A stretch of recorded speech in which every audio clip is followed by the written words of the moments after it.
talk to you about better sleep and reducing stress. So time and time again, we're facing through chronic fatigue, whether it's insulin crash, not controlling our blood sugar levels, too many carbohydrates, and we look for the closest Starbucks or Dunkin' Donuts to get that quick spike. But yet again, we hit that quick crash. So one of the quickest ways that I can tell you to improve your sleep, to fight the stress, to fight the fatigue, is something that I've been classically going over. Get yourself a book, a log, and start writing. They say that the pen is mightier than the sword, and this is pretty true. Words are indeed swords, and your thought process does do a lot with the way you're going to venture throughout your day.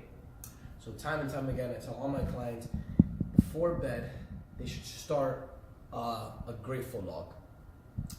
3 questions that you want to ask is, how did I help others? How did others help me? And what did I learn? First of all, these 3 questions, when asking them, you'll start changing your thought process into thinking what you did throughout the day and who helped you, and how did you help them in return. That being said, if you haven't helped anybody, then you really got to start aiming to add that extra positivity. Remember, you have to give in order to receive, and vice versa. So giving out that positive energy, aiming to assist somebody out there in the world, is something that you should be striving for. Here's what happens, the chemical change towards your thought process. Once you understand that you are making somebody's life that much more better outside, you in return will receive greater energy. You change your thoughts, you change your world.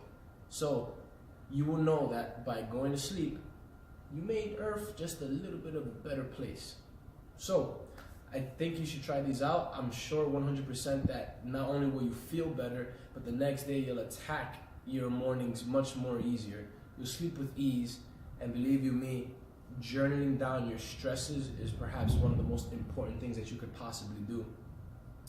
One more extra bonus tip is, let's say that you are haphazardly going through your mind throughout the day, whether it was the executive that got at you, you got fired, girlfriend dumped you, whatever the case may be, you missed the happy hour.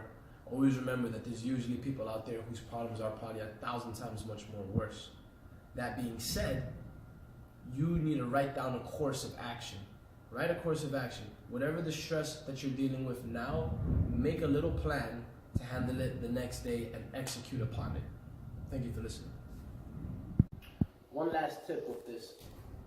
If you don't actually want to do this yourself, do it with your kids. Do it with your youth. Do it with your spouse. Another good thing that you'll come to find when you actually add this into somebody else's life is just learning. Getting to learn somebody else's growth. Getting to learn about somebody else's day. Time and time again, I've had clients tell me with their kids, when they actually do this, they'll notice that their kids actually hold much more value to certain things in their life, whether it's spending time with you, the parent, whether it's something that they did epic in school, or they did something amazing in sports. So another little bonus tip, do this with your kids, and they'll appreciate what gratitude really is.